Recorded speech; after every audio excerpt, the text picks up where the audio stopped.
Performers and musicians have been practicing 3 hours a day for more than a month to prepare for the performance. They say the result of all that hard work will be more than worth it. 3, 4.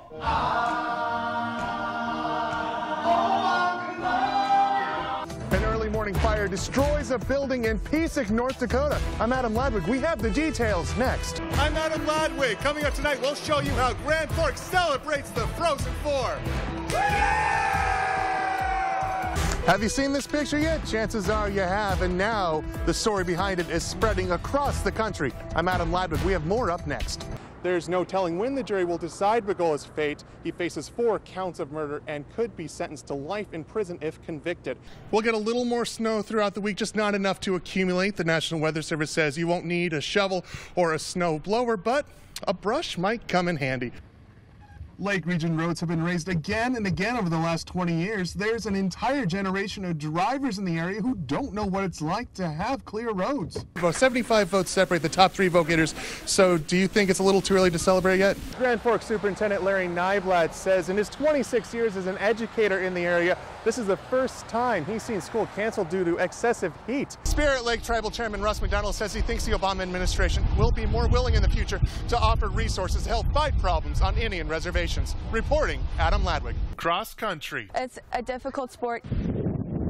It's a shared misery. Sometimes not the best way to spend an afternoon. We're out in rainy weather, windy, snowy, storming. Cross country is a grueling and often solitary sport. It's just the runner against the course. It's not so much competing against the runner beside him. But coaches at Devils Lake say that struggle gives students a sense of companionship, even with runners from different schools. Fargo South runner Danielle Lemieux learned that firsthand at a meet over the weekend in Glendon, Minnesota. It happened instantly, like I was just running along and felt like a little pop in my knee and down I went. A torn patella tendon, a quarter mile from the finish line. I was just sobbing and everything, so I just started walking and I stopped because I couldn't go any farther. Other runners passed Lemieux on the course, leaving her in tears. But Devils Lake senior Melanie Bailey stopped. It wasn't just a pulled muscle kind of cry, like it was serious crying. And so I went over and asked if she was okay, and she said she wasn't. And all of a sudden this girl comes up and she grabs my arm and she said, "Here, come on." And she just started walking and couldn't walk at all. And she's like, "This isn't working." And I just gave up and decided to pick her up and carry her on my back. 2 runners finishing the race together, even after Lemieux told Bailey to leave her behind. I asked her if I was helping her pain, and she said yeah, and that's all that really counted. An act that goes beyond normal sportsmanship. Across country, you just really help each other out, and then she took it to a greater length. Oh, she didn't know her. She didn't know she wasn't a friend with her. She just did it out of her heart. Bailey sacrificing her race time. It slowed me down by a few minutes, but we weren't the last ones, so. In the last cross-country meet of her career. Honestly, I loved the way I ended it. It was a really good way to end my cross-country season. The selfless act giving Bailey a moment of clarity. This actually made me 100% sure of what I want to go into after school. She was considering a career as a physical therapist.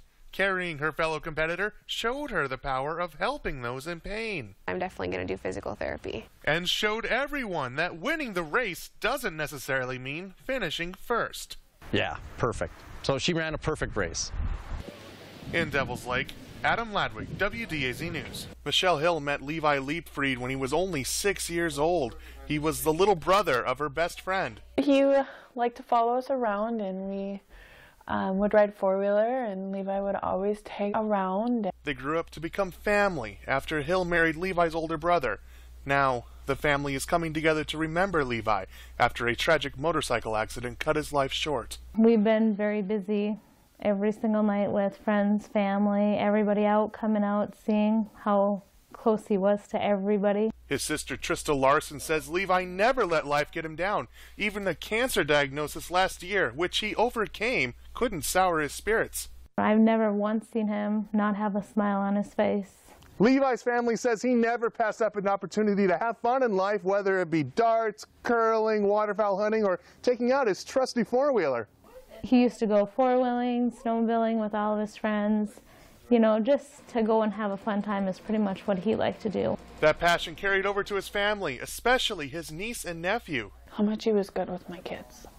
He loved his niece and nephew. Hill says her daughter has been making crafts for her Uncle Levi to take with him on his next journey. And we told the kids that he was a star now watching down. The family says they've had an outpouring of support from the Devil's Lake community from people whose lives Levi touched. I've had umpteen thousand new friend requests, and that telling me how happy my brother has always been, never seen a sad moment or anything. Larson says that support shows what kind of person her brother was. He's just going to be missed and loved by a lot of people. In Devil's Lake, Adam Ladwig, WDAZ News. Andy Griffith here on 88.5 FM. It's called the Voice of the Turtle Mountains. That's our slogan. And so it gives the people a voice. Since 1975, the Turtle Mountain community has relied on Kia Radio in Belcourt for everything from music to news. North Dakota has reported a total of 12 West Nile cases. To public service announcements and everything in between. Happy anniversary to my loving wife, Katie Turkoff, from your husband, Richard. Well, this station, I mean, it's been here for many of years. It's the second radio station in Indian country. The second native radio station in the country, along with being the only public radio station for 100 miles. Programming by, from, and about the people of the Turtle Mountains. So. About a dozen locals go on the air at Kia every week, including popular morning DJ Ramon Rooster Thomas. It's my job to make people smile in the mornings, you know, and get everybody up for the days. General Manager Kimberly Thomas has worked at Kia for 35 years. She says the station does more for the community than traditional radio stations. We provide a lot of information, a lot more than what you would get at a typical I don't know, radio station. It's a valuable service, especially on the reservation. There's a lot of households in our area that don't have computers, don't have access to the internet. A lot of our older elders here in the they really depend for weather updates and forecasts. Kia Radio has been an institution here in Belcourt since it began back in 1975. Now the station is trying to ensure that the voice of the Turtle Mountains stays strong for years to come. The station's 350-foot transmitter tower is weakening and is in dire need of replacement. It's been here, of course, for 39 years. It's getting towards the end of its life expectancy. Program Director Jarl Cavalli says the station has raised $105,000 for the project. They need nearly $90,000 more as soon as possible. We would have liked to have actually started the project this summer, but did not happen. The station is looking to the community for help. Give us a call. Give us, we're all member supported. Here's the latest North Dakota news from the Associated Press. After serving generations of people, Kia is confident locals will help them keep broadcasting. It's been around for quite a while thanks to the support of the area communities, and we hope to be able to continue our service for many, many more years. On the Turtle Mountain Reservation, for Native Spirit, I'm Adam Ladwig.